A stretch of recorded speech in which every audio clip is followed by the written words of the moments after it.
Yo, what it do? It's your boy T-Lee, and I'm back with another crazy reaction. We're gonna be doing another B-Ball Explained. As you can see by the title, every NBA player theory. Too weird for Netflix to catch. For Netflix to touch. I said catch. Well, same thing. Shoot, they only trying to catch that. Too weird for Netflix to touch. Y'all already know what it is with these weird stories with these NBA players and coaches and referees and the NBA company, just in general. You already know what it is. We're going to tap into it. Before we get started, make sure y'all like, subscribe, turn on that post notification bell. You already know. We're on the road to 100K subscribers. Let's get it. Michael Jordan pushed the last dance. The theory says Jordan watched the media crown LeBron after that 2016 comeback and decided it was time to remind the world who built the throne in the first place. After LeBron led Cleveland from down 3-1 to beat the Warriors, the GOAT chatter exploded. People weren't just tossing out his name, they were planting a flag. And right around that time, Jordan reportedly hit up ESPN and said, "Let's do it." That wasn't some random choice. The timing was sharp. Jordan said yes to the documentary the same year LeBron had that title run. That's not subtle. It's like a chess move from a guy who'd already won the game. The Last Dance wasn't just about basketball nostalgia. It was a straight-up power play. 10 episodes, full throttle Jordan mythology. 6 titles, legendary drive. Let me know in the comments, though. Who y'all got? Who y'all got? Who do you think, because this is a big question you hear from a lot of people. Do you think LeBron James is better than is better than Jordan? Like, if Jordan was to come in, like, damn, because that's a whole different topic. That'll have people in the room, that'll shake the room up. So that's what I'm saying. Let me know in the comments what y'all think, man. Because honestly, I'm a Kobe fan. I'm an Allen Iverson fan. I'm a Steve Nash fan. Yeah, that class and stuff. Which I am. MJ fan too. You know what I'm saying? He paved the way for a lot of athletes that we see today and stuff. Not paved the way for them, but in a way, like, name one basketball player that came up after LeBron and stuff that ain't gonna say Jordan, that ain't gonna mention Jordan. Even if it ain't in the top, like the number one, they gonna mention him. Like, think about it. Kyrie Irving too. Remember who started this? Kyrie Irving. NBA stars like Ja Morant even said it flipped their pick in the GOAT debate, and a bunch of analysts agree. The show gave Jordan back the spotlight at the exact moment LeBron was gaining steam. Media outlets even said Jordan felt the pressure. He saw the shift and responded by rolling out his legacy like a cinematic mic drop. Fans took it further, claiming the documentary was a calculated response to LeBron's finals win. They saw Jordan trying to freeze the narrative, make sure the spotlight circled back. The idea is wild, but the timing... Y'all think Michael Jordan a hater? You think he one of them people that can't... Damn, look at that new girl. Ooh, wee. Look at that new girl. A lot of you girls...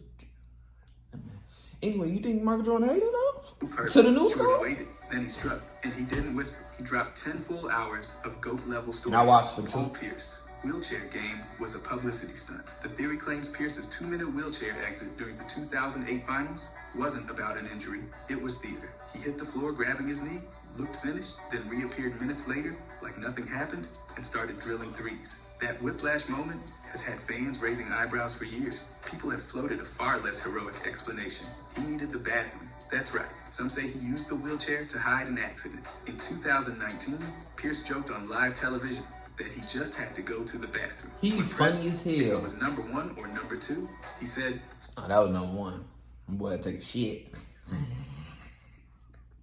That wasn't no piss. That was a shit. Yeah, take that shit. He was, had them bubble guts. That's why he came back out shooting them threes all crazy and stuff. He let that go. Buckets. Ah, man. Thing went down. That joke lit up the internet. Analysts teased him. Fans went full detective mode. Then there's the visual evidence. A dark stain on his shorts in later footage was waved around like a smoking gun. Turns out that clip was from a different game, but that didn't stop believers. One Reddit user said Pierce needed a clean. Paul P. Hey, man. I can't relate. but never play with your stomach or you get caught slipping like this. Never play with your stomach or you get caught slipping like this. And left in his own shorts disaster. Subtle? Not really. Memorable? Definitely. Oh shit, now, yeah. mix that with the fact that this whole sequence, injury, wheelchair, return, MVP, is gold for rating. It's a hero arc that the league loves. It kept eyeballs glued to screens and gave Boston a finals moment for the ages. And right when the buzz peaked, Pierce walked it back. He tweeted that people were mad he beat the Lakers and claimed the joke wasn't real.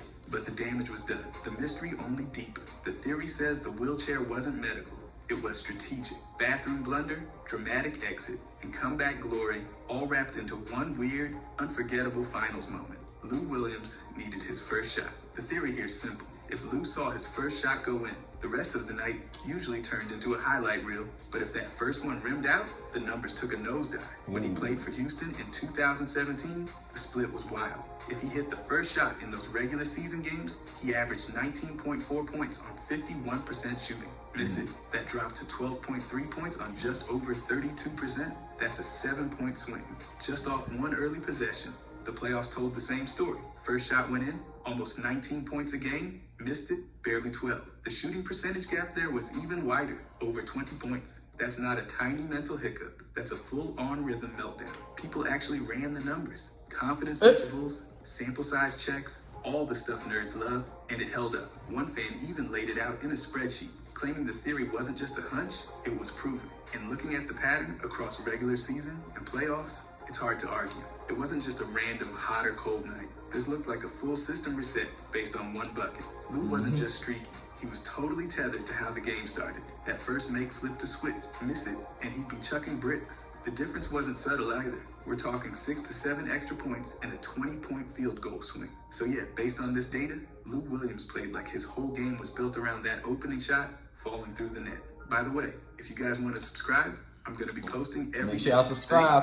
Anyways, Zion Williamson was rushed back in 2020 under NBA pressure to boost ratings. The theory starts with how the season was set up. Before it even began, the NBA locked in 11 of the Pelicans' first 20 games for national television. That's a massive spotlight for a rookie. Then came the setback. Zion had knee surgery in October and missed 44 games. Suddenly, all those didn't he get primetime caught up in games something with a looked like girl? empty Like, promises. But in late January, Zion made his debut. He dropped 22 points in just under 18 minutes, including a stretch of 17 straight. It was electric, but he was also on a strict minutes cap, which raised question. If he was healthy enough to dominate like that, my doctor told me I needed to eat healthier to lower my A1C and naturally boost my GLP-1. I didn't know where to start. Hey, what the like hell?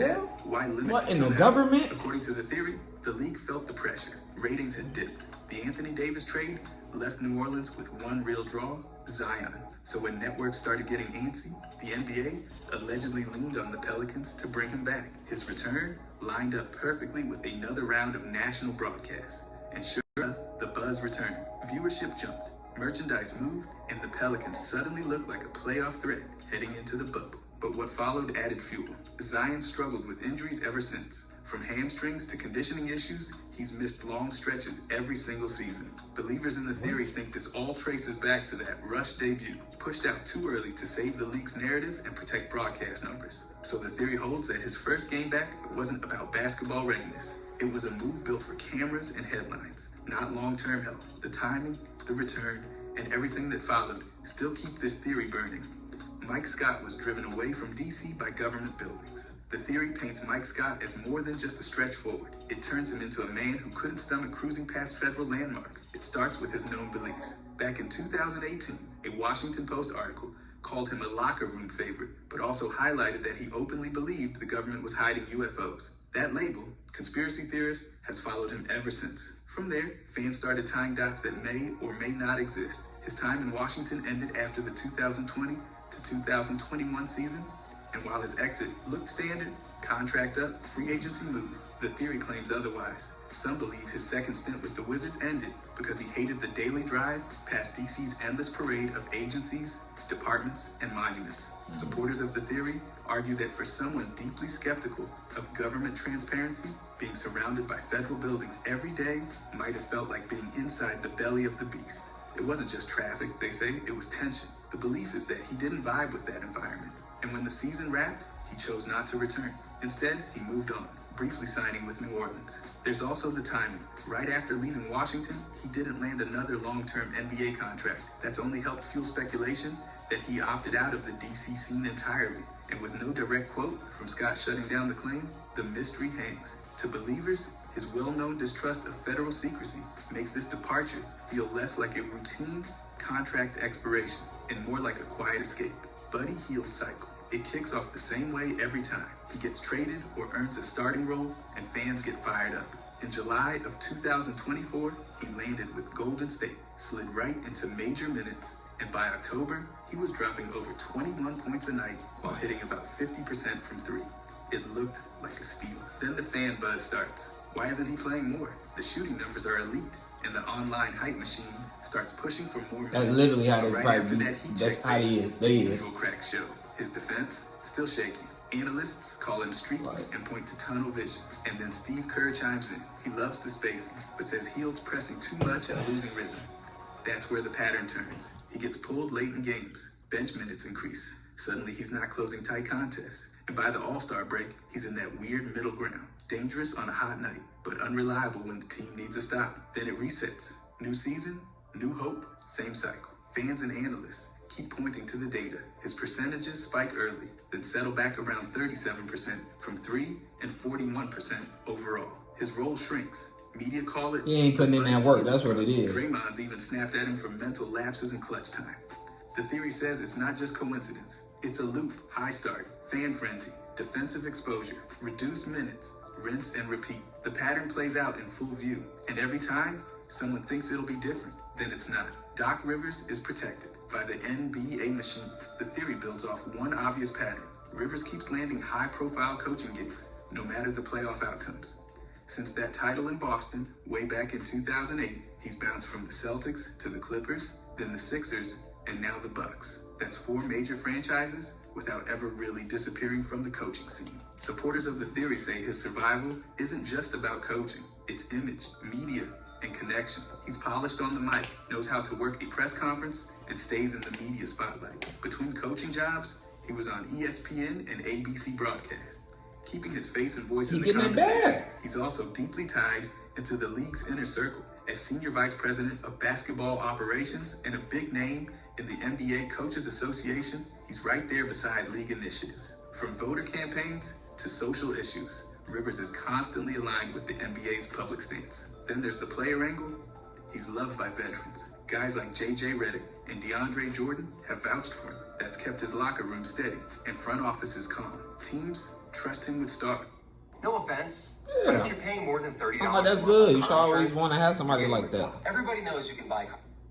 Even when the results don't follow. And the results? That's the fuel for the theory. He's blown multiple 3-1 series leads. Fans and former players, like Marcin Gortat, have questioned his adjustments and postseason planning. Yet every time he flames out, another team hires him. The theory says Rivers has an immunity other coaches don't. His connections, persona, and league-aligned reputation create a kind of force field. His playoff record might sag, but the NBA keeps handing him keys to championship rosters. The machine keeps moving, and Doc stays in the driver's seat.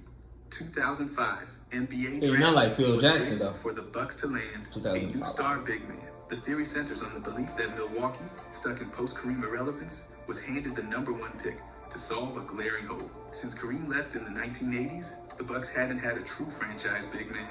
That changed in 2005 when they landed the top pick and took Andrew Bogut, a 7-foot Australian who had just averaged over 17 points and 10 rebounds in college and was named National Player of the Year. Here's where it gets suspicious. The Bucks only had a 6.3% chance of getting that top spot. That low probability jump immediately sparked theories. And this wasn't an isolated incident. Fans link it to a longer history of lottery oddities. The Knicks in 1985, the Cavaliers in 2003, and the Hornets in 2012, all viewed as convenient results that helped the league storylines. Milwaukee was floundering. They needed a star. Bogut checked every box. The theory says the NBA saw an opportunity to revive a fading franchise by placing a marketable big man right in the middle of the Midwest. It gave the team new life, gave fans hope, and gave the league a fresh narrative to push. Even though the lottery now uses ping pong balls and outside auditing, believers argue that subtle manipulation is still possible. Not blatant fixing,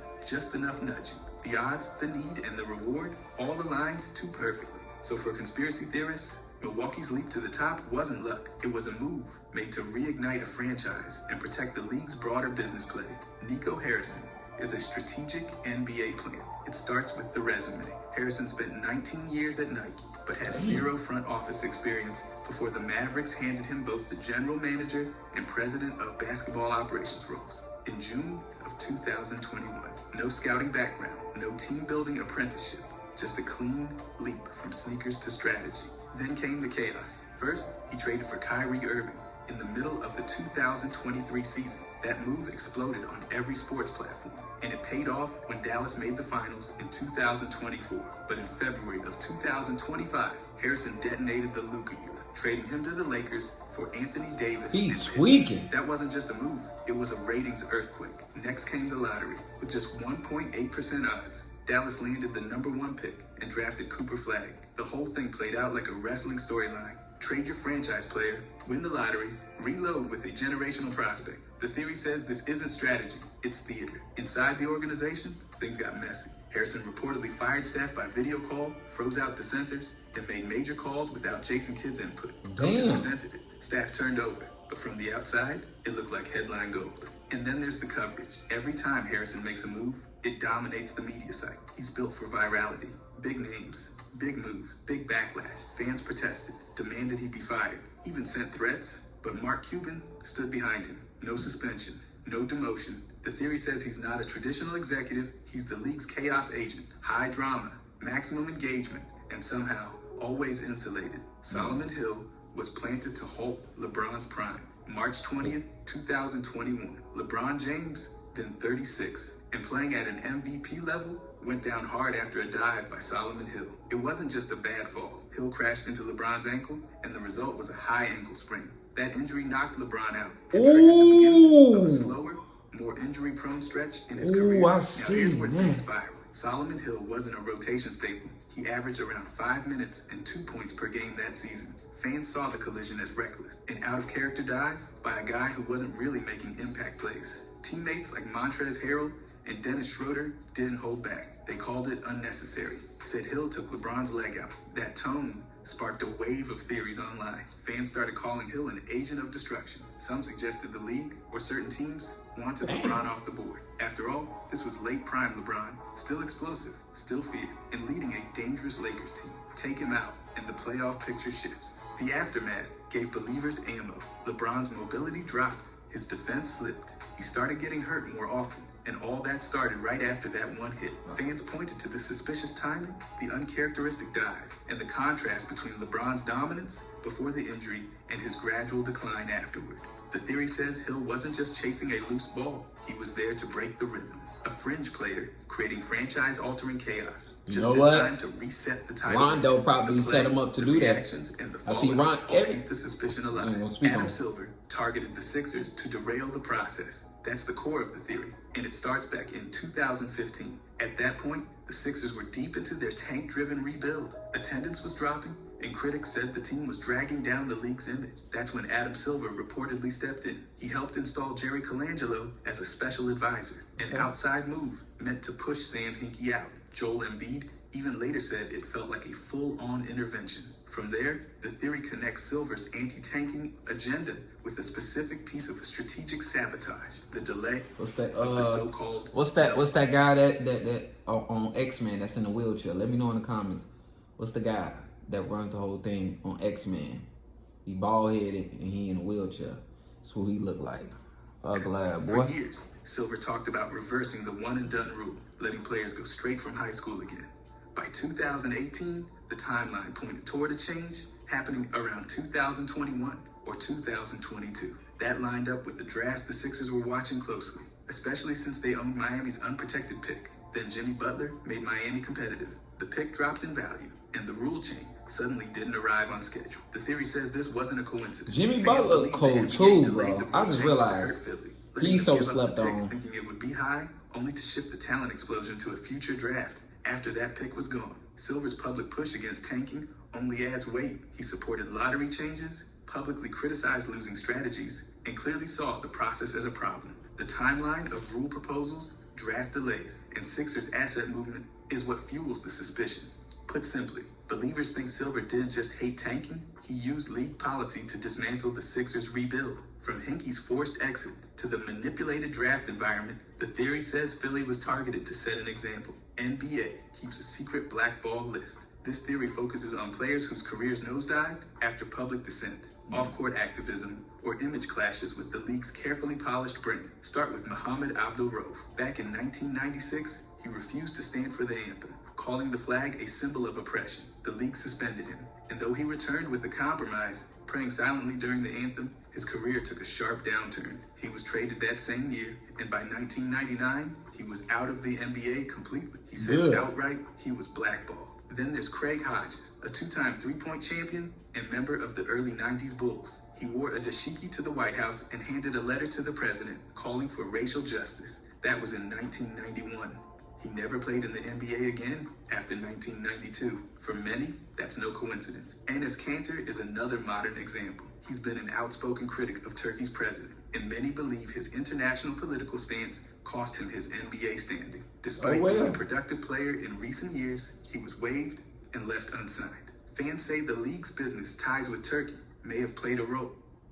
Imagine being able to build anything just by bro. League Base 44. You can't fire me because of what I believe in and what I stand Allen for. Iverson's But it is case what it is. murkier. He didn't take political stands, but his image, tattoos, Yeah. cornrows was disruptive for a league trying to How? clean up its look. His late career fade seemed too fast for someone that iconic. Fans wonder if the league was done with his brand. Supporters of the theory point to timing. Players who speak out about race, power, or governments tend to vanish fast. No scandal, just no more contracts. No press releases, just silence. And over time, it's looked like a pattern. I'm also going to do a full video on blackballed players soon, so you can sub if you want to see that. I'm gonna Thanks. do that. Anyways, Luka to Dallas. That's the theory. And it starts with Dirk Nowitzki. By 2018, Dirk was entering his final NBA season after over 2 decades. As the face of the Mavericks and one of the league's most beloved international stars, the NBA needed a plan to maintain European fan engagement and keep Dallas relevant.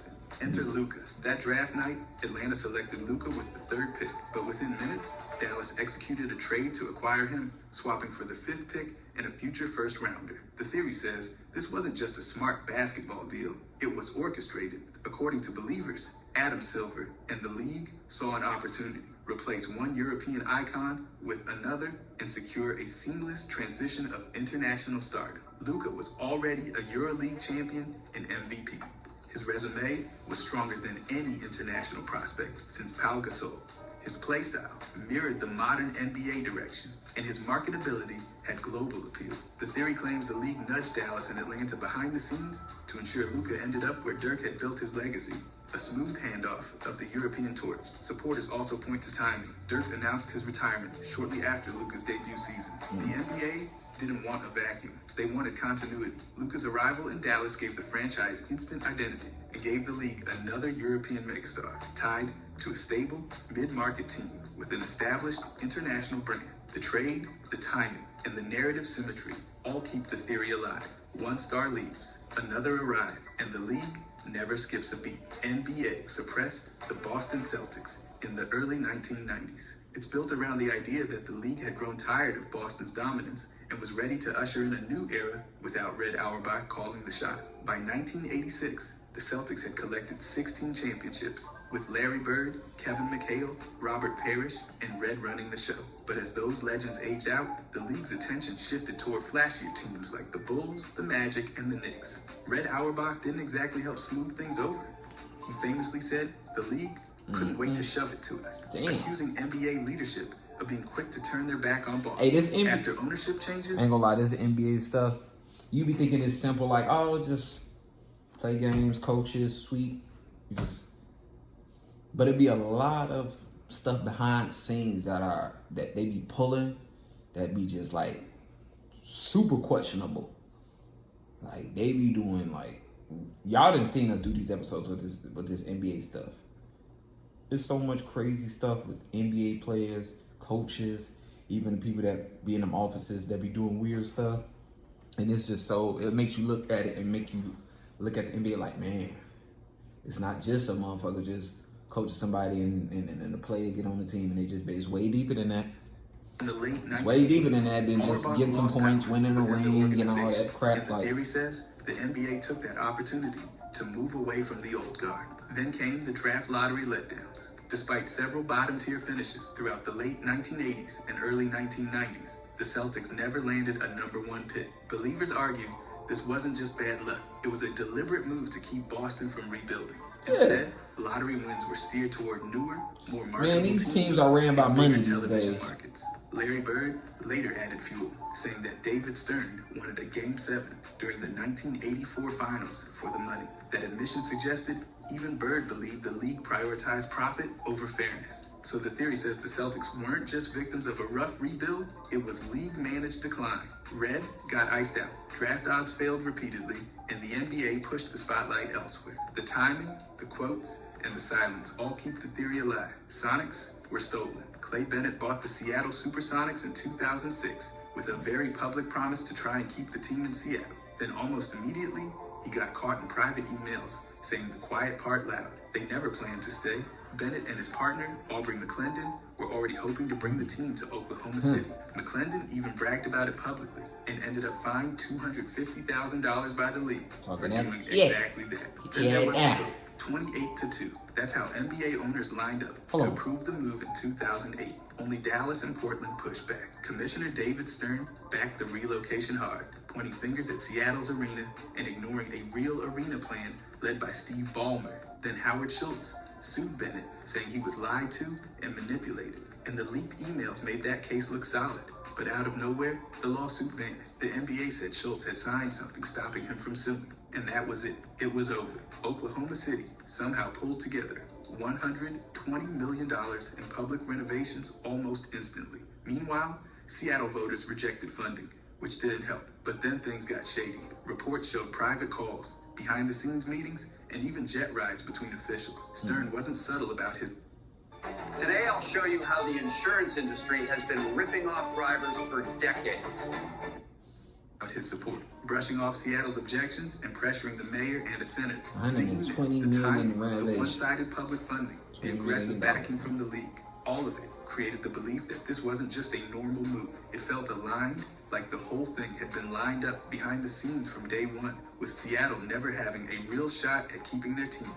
Celtics blocked the Spurs. Boston sent Porzingis to Atlanta, and instead of getting a decent haul, they took George Niang and a second-round pick. That's one of the league's most skilled big men swapped for spare parts. It looked like a salary dump, but some think it was way more than that. Atlanta just got better, and that could mean their draft picks, owned by San Antonio, get a whole lot worse. The Spurs have Atlanta's unprotected first-round picks in 2025 and 2027, plus a pick swap in 2026. And they already stacked their roster with young talent, including back-to-back Rookies of the Year and a top draft slot this summer. They've got Wembanyama and a war chest of future stars lined up.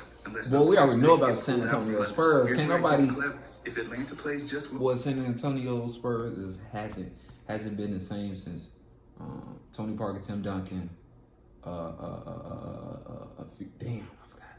But you already know the OG lineup. Boy, like... Those Spurs picks slip out of lottery range. Mid-first rounders are still even the valuable, Celtics. but not Celtics don't franchise do it the changes. same like how So you do. boosting the Paul Bucks now Pierce, is a Kevin long-term Garnett, blow. And Boston's front office is known for this kind of Rondo. move. Playing a quiet long game with No, cap Ray space, Allen. future picks, Yeah, it was Ray and Allen on contract there. control. Fans Rondo spotted the got on weak there. return, then connected You the love it. dots. The Hawks got stronger. The Spurs draft haul suddenly got weaker. And the team behind it all, the Celtics, who didn't need to make a flashy trade, they just needed to keep San Antonio from building a monster around Wembanyama. It's quiet. Defense at the front office level. And if this theory's right, Boston didn't just save money, they might have saved the league from another super team. Harden's MVP was delayed. Back in 2016 to 17, James Harden had stats that jumped off the page. Around 29 points, 11 assists, and 8 rebounds per game. And his Rockets, 55 wins. But somehow, the award went to Russell Westbrook, whose team finished 6th in the West with 47 wins. Sure, he averaged a triple-double, but the conversation shifted away from impact and toward spectacle. Harden supporters said the media ran with the Westbrook narrative and never looked back. That's where the theory starts. Harden said it himself. They ran with the story. And in that season, the league had a perfect one. Westbrook bouncing back after Kevin Durant left him. It was emotional, dramatic, and heavily covered.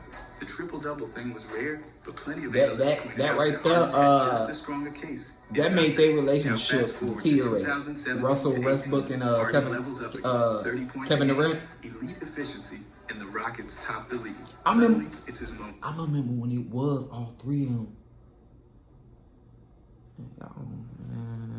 He went Oh, my bad. Brooks' art, and now they get the payoff of Harden's long-awaited recognition, right when the Rockets are going toe-to-toe with the Warriors. Marketing-wise, it works perfectly. 2 seasons, 2 heroes, 2 storylines. Harden might have deserved it the year before, but spacing it out made the league's product richer. The timing fed ratings, jersey sales, and endless talk shows. There's no smoking gun here, just a trail of perfect coincidences, enough for fans to believe the NBA stretched out the drama to keep people watching. And if that's true, it worked. NBA sold. Yeah. Ricky Drama, Rubio as the sales. next Pistol Pete. Back in 2008, Rubio caught fire during the Beijing Olympics. He was 17 and already making no-look passes and flashy plays that had scouts tripping over each other with Pistol Pete comparisons. It didn't stop there. By 2009, he was showing up in global commercials before he even stepped on an NBA floor. Alongside Derek Jeter, Roger Federer, and Tiger Woods, that's not marketing, that's a coronation. And it all felt very coordinated. The Spanish Pistol, Pete nickname, didn't come from nowhere. It showed up in pre-draft breakdowns, scouting reports, and YouTube reels. The highlights focused on flair over substance. Behind the back passes, circus assists. Everything short of dressing him in Maravich's jersey. The Timberwolves took him 5th overall. Not a coincidence. That pick fit right into the league's push to turn Rubio into a global ambassador. He had the face, the passes, and the Olympic resume, just not the jumper. Rubio didn't even show up until 2011. He stayed in Spone, contract drama and all. And once he got here, it was rough. Great passer, no doubt. But the guy couldn't shoot. His effective field goal percentage hovered around 40%. And when his rookie year finally had momentum, boom, major ACL tear. That whole carefully built Pistol Pete revival script just evaporated. But the signs were all there. Too much branding, too soon. Too many pre-league promotions. The media, the commercials, the draft slot, it didn't feel like hype. It felt like product rollout. When the performance didn't match, fans started wondering if the NBA created a story they couldn't finish. It looked like an experiment in nostalgia-fueled marketing that fizzled. Blazers hid Roy's medical truth. Brandon Roy's knees were falling apart, and that wasn't a mystery. He had no cartilage in either one. That's bone on bone. He even admitted it himself. Damn. Small business loan fast. Hey, I got this. let me know in the comments, how does that happen? Like, what? The lack of what? Doctors warned him. This was serious, but the Blazers kept rolling him out there. Publicly, they brushed it off as soreness or routine maintenance. Meanwhile, his knees were collapsing. By 2010, Roy was already getting surgeries. In January 2011, he had both knees scoped, but the Blazers stayed upbeat, painting a picture of hope and recovery. Then, right at the start of the next season, he retires, just like that, at 27. Said his knees couldn't take it anymore. Damn. So how did it go from optimism to out of the league? In under a year. That's where the theory picks up steam. The timeline is messy. Surgeries, pain, a comeback, and then poof, gone. No big warning, just sudden retirement. And yet behind the scenes, the damage was obvious. Gotta That take makes care of people think yourself. The Blazers knew how bad it was, but kept that part quiet. No lawsuits, no leaks, but the messaging was always soft, always protective. Roy wasn't just a player, he was the franchise's face. And ticket sales and TV deals. The theory says the Blazers shielded the full story. They kept the public focused on short-term hope, while the medical truth got buried under vague quotes and upbeat updates. Not because they didn't believe him, but because the brand mattered more. The money mattered more. And by the time they Money couldn't is the root cover of it all anymore, evil. Roy's knees had already ended his career. We ain't saying The that. story never matched the reality. That's why the We theory ain't still saying that. lingers. Money is the root Uncle of all Dennis evil. Blacklist. Back in Sure. 2019, when Kawhi Leonard hit free agency, things got weird. Teams weren't just talking contract numbers. They were dealing with Dennis Robinson, better known as Uncle Dennis, and his long list of extras. We're talking private planes, luxury housing, guaranteed endorsement deals, even whispers of Uncle part Dennis ownership. Blacklist. That's way beyond standard negotiation. And those kinds of demands, straight up violations under league rules. So the NBA launched an investigation. No fines, no suspensions, but the probe itself sent a message. It meant teams were rattled enough to push the league for answers. And even without penalties, that kind of scrutiny doesn't go unnoticed. From that point on, the image of Uncle Dennis shifted from behind-the-scenes advisor to league-wide red flag. Executives started speaking anonymously, calling him hard to deal with. Masai Ujiri, the Raptors' general manager, publicly questioned how serious Kawhi's camp really was about staying. The Lakers reportedly walked away entirely, and all of this was just the sequel to what went down in San Antonio. Uncle Dennis was already clashing with Spurs leadership over medical decisions and rehab control. Even Bruce Bowen called him out for giving Kawhi bad advice. After all that, teams quietly stopped working with him directly. Not a formal ban, but a pattern, only talking through Kawhi's official agent, avoiding Dennis completely. He didn't disappear, he just became the guy nobody wanted to deal with. So here's the theory. Uncle Dennis got himself blacklisted, unofficially. Not because of one thing, but because of all of it. Impossible demands, like uncomfortable Cuban negotiations, Jr. and a history of Good control Jr. moves that left front offices spooked. you There's talking no about? league memo, but you won't find many GMs dialing his number anymore. NBA extended the 2016 finals. When Cleveland fell behind 3-1, the next 2 games exploded in viewership. Game 6 pulled over 20 million eyes, and Game 7 peaked at 31 million. That is not a theory. That is ratings math, and it is the fuel behind claims that the league had every incentive to stretch the series as far as it could go. Game 6 was chaos. Golden State coach Steve Kerr called the officiating ridiculous. Steph Curry fouled out 6 calls, and at least half were shaky. He tossed his mouth guard, got ejected, and it all boiled over. Even neutral fans thought the whistles felt tight. The Warriors did not hold back either. Kerr and the players went public with their frustration. Hey, saying it did not Curry feel got like gangster, he said. Then came the audio. Normally, referee mic feeds are available in some form. Clean, edited, or bleeped. But in this case, silence. Let me see. No confirmed footage. No post-game audio. That is where the theory picks up steam.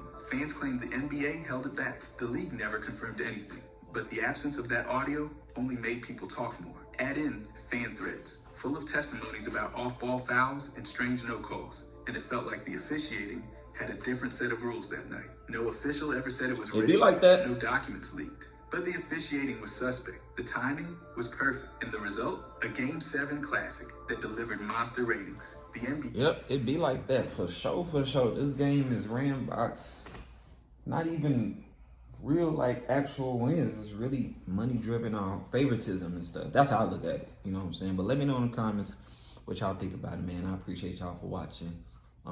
Make sure y'all like, subscribe, turn on that post notification bell. We're on that road to 100K subscribers. And I'm out.